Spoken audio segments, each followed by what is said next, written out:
مفتی طارق مسعود lectures. آپ اپنی بچی کی شادی 18 سال سے پہلے بھی بولو کر سکتے ہو اگر بچی کا فائدہ ہے. بچی کا فائدہ نہیں ہے, اس پہ ظلم کا خطرہ ہے, پھر جائز نہیں ہے. اور یہ جو 18 سال سے کم عمر لڑکی کی شادی کو منع کیا جا رہا ہے, اس میں بچیوں کے حقوق کے خلاف ہے یہ. کیونکہ بعض دفعہ 16 سال میں بچی کو کسی سے عشق ہو جاتا ہے, لڑکے کو بھی عشق ہو جاتا ہے, آپ ان کو شادی سے روک رہے ہو, تو یہ بچوں کے حقوق کی حق تلفی ہو رہی ہے کہ نہیں ہو رہی ہے؟ اس کا رائٹ ہے بھائی, 16 سال کی بچی کا بھی رائٹ ہے. لیبل لگا دیا کہ بچوں کے حقوق ہیں کہ 18 سال سے پہلے شادی نہیں کر سکتے. بھائی یہ تو حقوق چھین رہے ہو آپ ان سے, حقوق دے تھوڑی رہے ہو. ظلم جب ہوتا جب آپ کہتے 18 سال سے پہلے بچی کی شادی لازمی کرنی پڑے گی آپ کو, پھر ظلم ہوتا. کہ وہ نہیں کرنا چاہ رہی, آپ زبردستی تھوپ رہے ہو. وہ کرنا چاہ رہی ہے, قانون روک رہا ہے, تو یہ ظلم ہے اس بچی کے اوپر. آپ کہہ سکتے ہیں کہ اس عمر میں بچی نہ سمجھ ہوتی ہے, ظلم ہو سکتا ہے, اپنا جو شریک حیات منتخب کرے وہ 2 نمبر بھی ہو سکتا ہے, بات درست ہے. لیکن یہ بات انگریزوں کے لیے درست ہے, ہمارے لیے درست نہیں ہے. اس لیے درست نہیں ہے کہ ہمارے یہاں بچی کا باپ بھی ہوتا ہے, چچا بھی ہوتا ہے, ماموں بھی ہوتا ہے, وہ بھی دیکھ رہے ہوتے ہیں. سمجھ میں آ رہی ہے بات کہ نہیں آ رہی ہے؟ وہ چیک کر رہے ہوتے ہیں کہ یہ اس قابل بھی ہے کہ اس کا نکاح کیا جائے یا نہیں کیا جائے. اب مادر پدر آزاد قوم نہیں ہے بھائی. ہم لوگ کے یہاں اب تک رپورٹ یہ کہ ابا ہوتے ہیں. رپورٹ تو یہ ہے نا کہ ابا ہم لوگ کے ہاں ہوتے ہیں, چاچے مامے بھی ہوتے ہیں. تو جب تک یہ رپورٹ رہے گی تو کم عمر بچی کے نکاح کی بھی اجازت ہوگی, اگر وہ چاہتی ہے. زبردستی تو جائز نہیں ہے. اگر وہ چاہ رہی ہے اور باپ نے, چاچا ماموں نے دیکھ لیا کہ یہ لڑکا میری بیٹی بھتیجی بھانجی کے لیے سوٹیبل ہے, تو کسی کا باپ بھی اس کو نہیں روک سکتا. جو قانون اس کو روکے گا تو یہ بچی پہ ظلم ہوگا. آپ کہہ سکتے ہو کہ بہت سے باپ 2 نمبر ہوتے ہیں, چھوٹی بچیوں پہ ظلم کرتے ہیں. اس کا جواب یہ کہ بہت سے نہیں ہوتے, کچھ ہوتے ہیں. بہت سے نہیں ہوتے, کچھ. باپ اور بیٹی کا رشتہ یہ قدرت نے بنایا ہے, قدرت دھاندلی نہیں کرتی. سرپرست باپ کو کس نے بنایا ہے؟ اللہ نے. اللہ غلط آدمی کو سرپرست بنا سکتا ہے؟ آپ کو پتا ہے اسلام میں ماں کے بہت حقوق ہیں, لیکن سرپرست شریعت نے باپ کو بنایا, ماں کو دوسرے درجے میں بنایا ہے, پہلے باپ ہے. وجہ کیا ہے؟ فقہاء لکھتے ہیں لِأَنَّ بِالرِّجَالِ مِنَ الْغَيْرَةِ مَا لَيْسَ بِالنِّسَاءِ. اللہ نے بیٹی کے معاملے میں باپ کے دل میں جو غیرت رکھی ہوتی ہے, ماں کی غیرت اس لیول کی نہیں ہوتی. ہوتی ہے اس لیول کی. ماں میں محبت کا غلبہ زیادہ ہوتا ہے, جبکہ جوان لڑکی کو جب بالغ ہو جائے تو اس کو غیرت مند باپ کی ضرورت زیادہ ہوتی ہے. جو جذباتی محبت ہے وہ ماں میں زیادہ ہوتی ہے. تو سرپرست اللہ نے کس کو بنایا میرے بھائی؟ باپ کو. تو ٹھیک ہے باپ ظالم بھی ہوتے ہیں, لیکن بہت کم ریشو ہے, زیادہ تر ظالم نہیں ہوتے. ظالم ہوتے تو پالتے کیوں, اتنی محنت کیوں کرتے؟ اور جو چند فیصد بیٹیاں بیچنے والے ہیں, جو بغیرت ہیں, ان کے لیے اسلام میں قانون سازی پہلے سے موجود ہے. موجود ہے. آپ فقہ کی کتابیں اٹھا کے پڑھو, اس کے حساب سے قانون بناؤ. بھائی 18 سال سے پہلے بھی بچی کی شادی کی اجازت ہے, زبردستی جائز نہیں ہے, اور اس میں بچی کا مفاد دیکھا جائے گا. اگر باپ نے ایسی جگہ نکاح کیا جو بالکل میچنگ کا نہیں ہے تو پھر باپ کے خلاف کیس ہوگا. اس قانون کی ہم 100 دفعہ حوصلہ افزائی کریں گے. یہ قانون ہم نہیں مانتے میرے بھائی کہ 18 سال سے پہلے آپ لڑکا لڑکی پہ پابندی لگا دو. ہم اپنے بچے کی شادی 18 سال سے پہلے کر رہے ہیں, تو سب سے پہلے تو ہمیں جیل ہوگی. کیا خیال ہے؟ اور سب سے پہلے تو مجھے, میں نے تو دوسری شادی پہلی بیوی کی اجازت سے نہیں کی, میں تو 4 دفعہ جیل ہونا چاہیے مجھے. تو اس لیے یہ قانون چلنے والا نہیں ہے. لوگ قانون توڑیں گے اور پھر دوسرے قانونوں کی حیثیت بھی لوگوں کے دل سے ختم ہو جائے گی. جب آپ خود ایسے قانون بناتے ہو جو ملک قانون توڑنے پر لوگوں کو مجبور کرے, تو پھر باقی قوانین کی بھی 2 ٹکے کی حیثیت نہیں رہتی. قانون بناتے وقت سب سے پہلے یہ دیکھا جاتا ہے یہ چل بھی پائے گا کہ نہیں چل پائے گا. یورپ امریکہ دیکھتے ہیں, تبھی وہ شراب کو اللیگل نہیں کرتے, حالانکہ وہ چاہتے ہیں کہ اللیگل ہو جائے. لیکن کیوں اللیگل نہیں کرتے؟ ان کو پتا ہے بھائی سب پیتے ہیں, ہم بھی پی کے ہی آتے ہیں, تو ہمارا دماغ کام کرتا ہے. ٹھیک ہے اس کے بہت سارے نقصانات ہیں, لیکن اللیگل کریں گے تو مانے گا کون؟ شراب کو چھڑوانے کے لیے مذہب کی موٹیویشن چاہیے اور مذہب اس سوسائٹی میں نہیں ہے تو نہیں ہو سکتا, نہیں چھوڑ سکتے وہ. ہمارے یہاں اس لیے ملکی قانون کی وجہ سے, مذہب کی وجہ سے چھوڑی ہوئی ہے. ٹھیک ہے, ملکی قانون اس کو سپورٹ کر لیتا ہے, لیکن اصل جو موٹیویشن, پاورفل موٹیویشن ملتی ہے, حوصلہ ملتا ہے, وہ مذہب سے ملتا ہے. دیکھو ملک اگر قانون بنا دے تم نے 1 مہینہ کھانا پینا نہیں ہے, چلے گا یہ قانون؟ صبح صادق سے لے کے غروب آفتاب تک پاکستان میں کوئی بھی نہیں کھائے گا, ملکی قانون ہے, نہیں چلے گا. اللہ نے بنا دیا, چل رہا ہے. اللہ نے بنا دیا, 1400 سال سے چل رہا ہے, ہول سیل کے حساب سے چل رہا ہے. گرمی میں بھی چل رہا ہے, جون جولائی میں بھی چل رہا ہے. ناروے میں 22 گھنٹے کا روزہ ہے, وہاں بھی چل رہا ہے. صحیح ہے نا؟ عرب کے ریگستانوں میں بھی چل رہا ہے. تو اللہ کے پاس, اللہ کے قانون اور اسلام کے پاس تو پاورفل موٹیویشن ہے. حکومت کے پاس ایسی موٹیویشن نہیں ہوتی.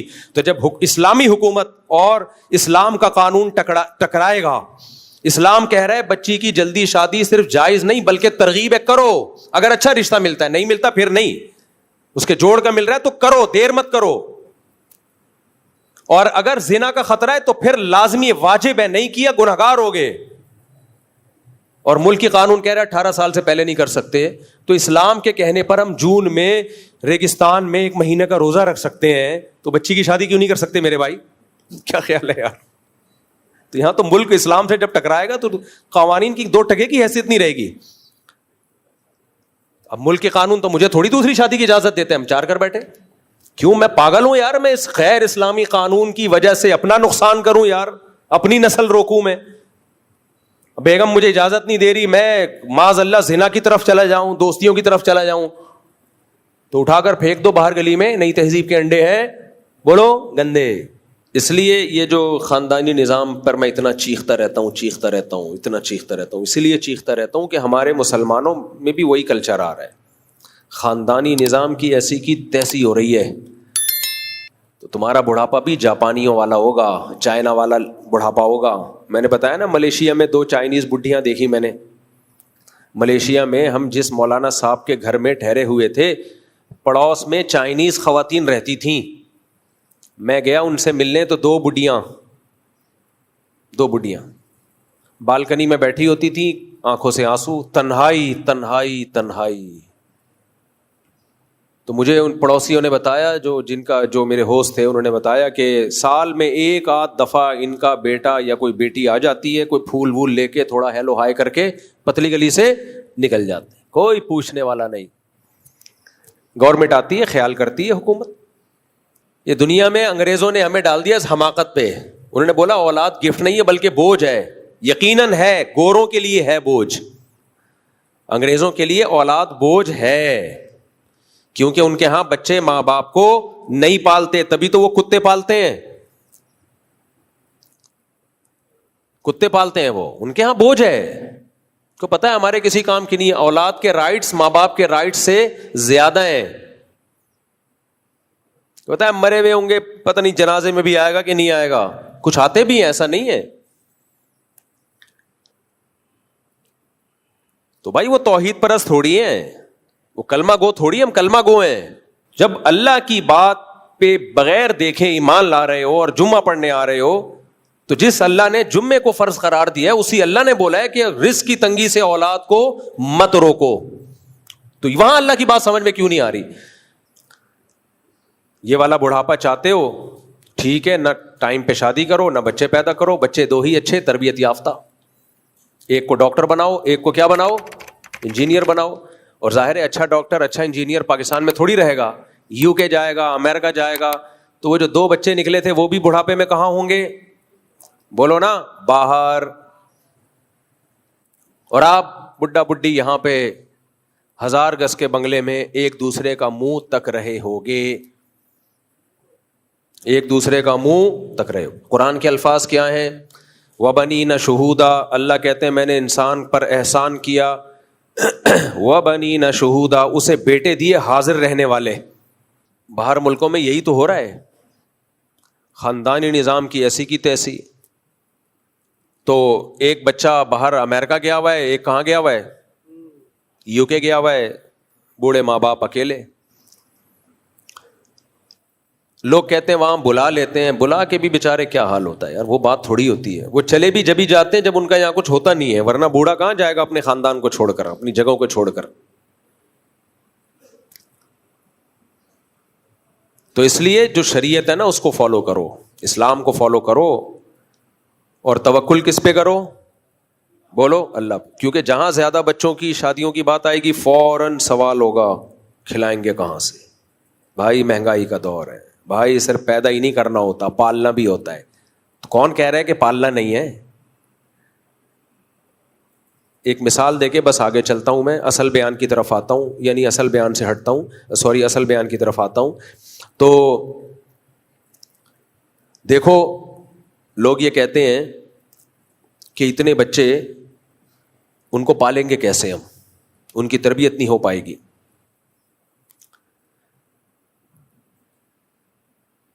اللہ تعالیٰ نے نا قرآن مجید میں اولاد کو گفٹ کہا ہے. کیا کہا ہے؟ بولو گفٹ. یہب لمن یشاء اناسا ویہب لمن یشاء الذکور. جس کو چاہتا ہوں بیٹیاں گفٹ دیتا ہوں، جس کو چاہتا ہوں بیٹے گفٹ دیتا ہوں. او یزوجہم ذکرانا و اناسا. جس کو چاہتا ہوں دونوں گفٹ دے دیتا ہوں. مجھے ایک بات بتاؤ، آپ لوگ میرے پاس گفٹ لے کے آ رہے ہو، مثال وہی دینا جو اچھی ہو. میرے پاس گفٹ لے کے آ رہے ہو، ایک لفافے میں $1000، دوسرے میں $10,000، بلکہ مثال جب دینی ہے تو اچھی تو $1,000,000. کون سا دے رہے ہو؟ ایک لفافے میں ڈالر رکھنے کے لیے لفافے. خیر بہت سارے گفٹ لے کر آ رہے ہو. میں کہہ رہا ہوں بھائی میرے پاس تو کوئی پلاننگ ہی نہیں ہے ان پیسوں کو سنبھالنے کی. کوئی صاحب سوٹ لے کر آ گئے وائٹ، یہ لو بھائی. ایک صاحب شوز لے کر، ابے بھائی میرے پاس تو کوئی پلاننگ ہی نہیں ہے ان کو سنبھالنے کی، اس لیے میں نہیں لے رہا. دنیا میں ایسا کوئی دیکھا آپ نے؟ گفٹ میرے بھائی جتنا ہو لیا جاتا ہے، کیونکہ گفٹ ہے، پینلٹی نہیں ہے. ہاں لینے کے بعد پلاننگ کی جاتی ہے، یار اتنا پیسہ اکٹھا ہو گیا کیا کریں، کتنا صدقہ کرنا ہے، بحریہ ٹاؤن میں مزید کتنے پلاٹ لینے ہیں، گاڑی کون سی چینج کرنی ہے، یہ والی چھوڑ دو پرانا ماڈل ہو گیا نئی والی لے لیتے ہیں، مرغیاں دوبارہ مزید خرید لیں، شادیاں تو کر نہیں سکتے اب، یہ کر لیں وہ کر لیں، بچوں کو اور اچھے اسکول میں ڈال دیں وغیرہ وغیرہ. کیونکہ کھپانے کے لیے بہت جگہ میرے بھائی. کبھی دنیا میں کوئی ایسا بے وقوف نہیں ہوگا جس کو آپ نے گفٹ دیا اور کہ یار رکھنے کی جگہ نہیں ہے، وہ کہے گا لے آ بھائی جگہ بنا لوں گا، میں صدقہ کر دوں گا یار. دیکھو انسان ڈنڈے سے سدھرتا ہے، ڈنڈے سے. میرے مختلف جگہوں پہ گھر ہے نا، تو ایک گھر میرا ایسا ہے جس کے پڑوسی کوئی ٹائم نہیں ہے ان کا، کسی بھی وقت شور مچانا شروع کر دیں گے. باہر نکلتے ہیں دروازہ اتنی زور سے دھاڑ کرتے ہیں، آنکھ کھل گئی تو گئے. ابھی چند دن پہلے یہی ہوا، سو رہے ہیں رات کو 2 بجے شادی کے پٹاخے. ہمارے گارڈ بھی گھبرا کے نکلے کہ کوئی دھماکہ ہوا ہے، کیا ہوا ہے، نیند گئی ختم. تو گھر والوں نے پوچھا یہ کیا ہے، میں نے کہا غریبوں کے علاقے میں رہو گے تو یہ سب کچھ بولو ہوگا. غریبوں تو امیروں کے علاقے میں چلے جاؤ بھائی، یہ بھی غریبوں کا نہیں ہے، متوسط لوگوں کا علاقہ ہے. لیکن آپ ڈیفینس میں جاؤ، ملیر کینٹ میں رہو، فیلکن ہاؤس میں جاؤ، وہاں یہ آپ کو حرکتیں نظر نہیں آئیں گی. اس لیے نہیں کہ لوگ بہت اچھے ہیں، یہی انڈے بچے ہیں، یہیں سے گئے ہیں سارے ڈیفینس میں بھی. اور قانون جہاں مضبوط ہوگا وہاں سب ایک دوسرے کا خیال کریں گے. اللہ کے خوف سے خیال کرنا اس زمانے میں بہت مشکل کام ہے. وہ چند لوگ ہی ہیں مارکیٹ میں جو رات کو 2 بجے فائرنگ نہ کریں یہ سوچ کے کہ کوئی پڑوس میں سو رہا ہوگا. مولانا لوگ خیال نہیں کرتے آج کل، تو غیر مولانا کہاں سے کرے گا؟ جمعے کی تقریروں میں جو بھونپو لگا کے اسپیکر پہ پوری دنیا کو اپنی تقریر سنائی جا رہی ہے، کیوں بھائی آپ کیوں سنا رہے ہیں؟ آپ اپنی تقریر ان لوگوں کو سنائیں جو سننا چاہتے ہیں، جو نہیں سننا چاہتے زبردستی ان کے کان میں کیوں ٹھوس رہے ہو؟ تو مائک لگے ہوتے ہیں نا مسجدوں کے باہر. پہلے زمانے میں مسجد کے قریب گھر کی قیمت بہت زیادہ ہوتی تھی. آج بہت سی مساجد ایسی ہیں کہ گھر کے قریب مسجد قیمت کم ہوگی، کیونکہ پتہ ہے بھائی وہ امام صاحب ہر وقت بھونپو ہاتھ میں منہ میں لے کے کچھ نہ کچھ پروگرام پیش کرتے رہیں گے. سارے امام ایسے نہیں ہوتے, لیکن بہت سے ایسے ہوتے بھی ہیں. تو دوسرے کو تکلیف سے بچانا, نبی نے فرمایا المسلم من سلم المسلمون من لسانہ و یدہ. ایک پڑوسی ہے ہمارے, وہ جب کسی کو کیا پتا کس کی بات ہو رہی ہے, اور پڑوسیوں کو بھی نہیں پتا چل رہا کہ میں ان کی بات کر رہا ہوں. چل رہا ہوتا تو اگلے ہفتے صحیح ہو جاتے نا. اس لیے کوئی کسی کی انسلٹ, کوئی کسی کی نہ دل شکنی ہو رہی ہے, نہ کسی کی غیبت ہو رہی ہے, کسی کو پتہ ہی نہیں چل رہا کس کی. خود پڑوسی کو نہیں پتا چل رہا کہ میری بات ہو رہی ہے, وہ سمجھ رہا ہوتا ہے شاید دوسرے میرے پاس یہ آپشن بھی ہے نا, 4 پڑوسی, تو میں کسی پڑوسی کی غیبت کروں تو وہ اس کو کیا پتا چلے گا میری غیبت ہو رہی ہے, وہ سمجھ رہا ہے کہ دوسرے والوں کی ہو رہی ہے. بہت سارے فائدے ہیں بھائی, کر لو تم بھی, بہت سارے فائدے ہیں, بہت سارے فائدے ہیں. پکڑے نہیں جاؤ گے, کسی سے قرض لے کے کھا جاؤ گے تو پکڑے نہیں جاؤ گے. میں نے قرض لے کے کھایا نہیں ہے, لیکن ایک بہترین آپشن, وہ پتہ ہی نہیں ہوتا بندہ نکلے گا کس گھر سے, پتہ ہی نہیں ہوتا بندہ نکلے گا کس گھر سے, تو نہ بھاگ سکتا ہے کہیں. مجھے باہر ملکوں کے ویزے بھی اتنی آرام سے پتہ ہے کیوں مل جاتے ہیں. جب میں FRC دکھاتا ہوں نا, فیملی ریلیشن سرٹیفکیٹ, اس میں اتنے بچے اتنی بیگم, تو امریکہ بھی کہتا ہے یہ سلپ ہونے والا بندہ نہیں ہے, کینیڈا بھی کہتا ہے یہ بندہ سلپ ہونے والا نہیں ہے, جاپان بھی اس فیملی ریلیشن سرٹیفکیٹ کو دیکھ کے بولتا ہے بندہ خاندانی ہے, بھاگنے والا نہیں ہے. اسی بیس پہ تو ویزا ریجیکٹ ہوتا ہے. ان کو خطرہ ہوتا ہے پاکستانی حالات کی وجہ سے سلپ نہ ہو جائے. جب ان کو پتا ہوتا ہے اتنا بڑا پریوار, فیملی, خاندان, تو کہتے ہیں یار اس کو تو ویزا دے دو, یہ کدھر جائے گا ان کو سب کو چھوڑ کر. لوگ کہتے ہیں اسی بیس پہ ویزا ریجیکٹ ہو سکتا ہے کہ اتنا بڑا خاندان ہے, بیزار آ گیا, بھاگ رہا ہے. ایسا نہیں ہوتا. جتنا بھی بڑا خاندان, آپ جتنے بھی بیزار ہو, دنیا میں ہر چیز کو چھوڑ کے بھاگنا آسان ہے, بچوں کو چھوڑ کے بھاگنا آسان نہیں ہے. جو لوگ بھاگتے ہیں بچوں کے لیے بھاگتے ہیں, تو بچوں کو چھوڑ کے کہاں سے بھاگ جائے گا بھائی آدمی, کیا خیال ہے؟ تو خاندان کو چھوڑ کے بھاگنا بہت مشکل. تو اس لیے جب تمہارے زیادہ بچے ہوں گے, زیادہ بیویاں ہوں گی, تو ویزا بھی باہر کا آسانی سے لگے گا. آسٹریلیا نے مجھے خود فون کر کے ویزا دیا ہے, کاغذ غلط فل ہو گئے تھے, 2019 یا 20 کی بات ہے. ورنہ آسٹریلیا کا ویزا دنیا کا مشکل ترین ویزا ہے. ڈاکومنٹیشن میں غلطی کر دی, ایمبیسی سے فون آیا کہ آپ کے ڈاکومنٹس غلط سبمٹ ہوئے ہیں, میچنگ نہیں ہے, آپ اس کو یوں کریکٹ کریں اور پھر دوبارہ سبمٹ کریں. سبحان اللہ. میں نے کہا بتائیں کیسے, اب مجھے یاد نہیں ہو رہا. انہوں نے کہا آپ لائیں پین کاپی لے کر آئیں, آپ لکھیں, ہم آپ کو بتاتے ہیں. اسٹائل دیکھو یار, عزت دیکھو. ہم لے کر آئے, ہم نے لکھا, تو اس نے بتایا یہ طریقہ ہو. اسلام آباد سے فون آیا تھا, تو ہم نے پھر اس کے حساب سے سبمٹ کیے, لگ گیا ویزا. باہر ملک کوئی کسی سے ٹینشن میں نہیں ہے, وہ سب آپ کو ویزا دینا چاہتے ہیں. نہ ان کو پاکستان سے نفرت ہے, نہ کسی اور کنٹری سے. ان کو نفرت ہے ہمارے ایٹیٹیوڈ سے. ان کو پتا ہوتا ہے یہ کمبخت وزٹنگ ویزا لگا رہا ہے, اصل میں بے روزگاری سے بھاگ رہا ہے. یہاں آ کے سلپ ہوگا, پھر اسائلم داخل کرے گا کہ مجھ پہ خطرہ ہے, خود اپنے اوپر حملے کروائے گا, شب برات کے پٹاخے پھٹوائے گا اپنے اوپر, ویڈیو بنائے گا کہ بم دھماکہ ہوا ہے, اور یہاں آ کے سلپ ہو جائے گا. ہمارا کردار ٹھیک ہو تو سب ویزے دینے کے لیے تیار ہیں. دبئی میں بین ہو گئے, ابو ظہبی میں بین ہو گئے, یہ سب کیا ہو رہا ہے؟ What's going on? یہ سب اسی لیے ہو رہا ہے کہ ہماری اپنی حرکتیں ٹھیک نہیں ہیں, اس لیے اسپیڈ بڑھا دو. جب بھی میں یہ بولا کروں نا اسپیڈ بڑھا دو, تو اس سے مراد یہ نہیں ہوتا گاڑی کی اسپیڈ بڑھاؤ, پیسے کمانے کی اسپیڈ بڑھاؤ. جب بھی میں یہ لفظ بولوں کہ اسپیڈ بڑھاؤ, یار اس کی مائک تو تیز, آواز تو بڑھاؤ نا. جب بھی میں یہ بولا کروں اسپیڈ بڑھا دو, تو سمجھ جاتے اس کا مقصد کیا ہوتا ہے؟ بیویوں کی اسپیڈ بھی اور بچوں کی اسپیڈ. باقی زیادہ بد دعائیں نہیں لینی خواتین کی. خواتین کہتی ہیں ہم لوگ فیملی کے ساتھ, آپ کا اچھا بھلا بیان چل رہا ہوتا ہے, اتنا ایمان تازہ ہوتا ہے, آپ شادی لا کر بیچ میں گزر سارا خراب کر دیتے ہو, مزہ سارا مزہ خراب کر دیتے ہو بیان کا. تو ان خواتین سے میں ایکسکیوز کرتا ہوں اپنے اصل ٹاپک کی طرف. اصل میں تو یہ اصل ٹاپک ہے, وہ ہیں, لیکن چلو اس کو ہم اصل کہہ کے اب دوسرے ٹاپک کی طرف آ جاتے ہیں. میں بہت ڈھیٹ ہوں, میں نے عزم کیا ہے میں سوسائٹی سے اس لعنت کو ختم کروں گا. دیر سے نکاح اور یہ جو تعدد زوجات, یہ سوسائٹی میں ختم ہو کے جو اس کے سائیڈ افیکٹ ہے نا, بیڑا غرق ہو رہا ہے, مردوں کا بھی عورتوں کا بھی. آج دیکھو ایک پوسٹ آئی ہے, ایک فنکارہ تھی, ڈراموں میں آیا کرتی تھی, سیاست ٹی وی نے یہ پوسٹ چلائی ہے. محترمہ کی ڈیتھ ہو گئی, لاش میں جو بدبو تھی نا اس سے پتا چلا کہ ڈیتھ ہو گئی ہے. لاش میں اسمیل سے, بدبو سے پتا چلا کہ انتقال ہو گیا.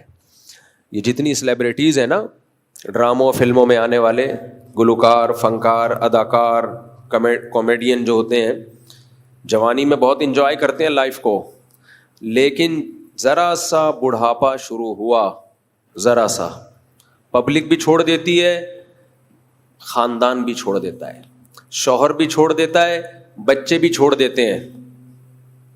اور یہ وہاں ملکوں میں, مغربی دنیا میں تو کامن ہے. ماں کے موت کا پتہ چلا بدبو سے, یہ کامن ہے. ہمارے ہاں ماں مر جائے اور بچوں کو ایک ہفتے بعد پتہ چلے کہ امی کی ڈیتھ ہو گئی ہے, بدبو آ رہی ہے, تو لوگ سر اٹھا لیں گے آسمان پہ, یار تمہیں تمہاری ماں مر گئی, تمہیں نہیں پتہ چلا. لیکن وہاں سر نہیں اٹھایا جاتا, کامن ہے.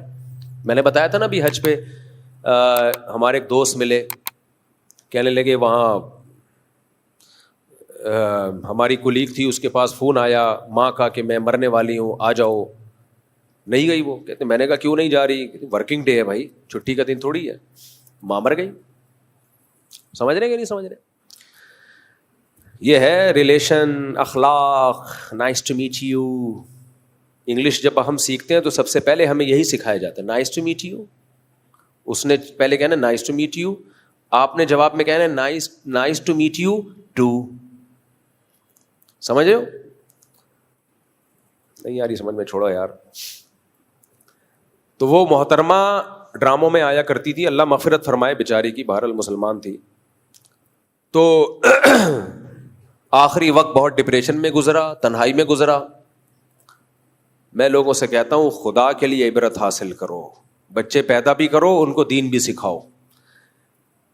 ان لوگوں کے ایک آدھا پونے دو اس ٹائپ کے بچے ہوتے ہیں. یہ جوانی بہت جلدی ختم ہو جاتی ہے, زیادہ ٹائم نہیں لگتا اس کے ختم ہونے میں. 40 سال کے بعد دھڑام سے نیچے آنا شروع. ماہرین بولتے ہیں بڑھاپا آنے کو کے پروسیس کو سست کیا جا سکتا ہے, ختم بولو نہیں کیا جا سکتا. آپ بہت اچھی خوراکیں کھا لیں, آپ جم جائیں, ایکسرسائز کریں, تو کیا بوڑھے نہیں ہوں گے؟ ہیں بوڑھے پھر بھی ہوں گے, ہاں تھوڑا دیر سے بوڑھے ہو جائیں گے. اور جو صحت کا خیال نہیں کرتے وہ ذرا 40 میں ہی بڈھے لگنا شروع ہو جاتے ہیں. اچھا یہ بھی بتا دوں, جو بڈھا لگ رہا ہو ضروری نہیں کہ بوڑھا ہو. میں نے بہت سے ایسے دیکھے جو لگتے کچھ اور تھے, نکلے کچھ اور. لگتے تھے کہ بوڑھے ہیں, بڑھاپے میں انہوں نے شادی کی 80 سال میں, رپورٹ پازیٹیو آئی, 2 4 بچے ہو گئے ان کے. اور ایسے بھی بہت سے دیکھیں لگتے تھے, نکلے نہیں, بیلنس ہی نہیں.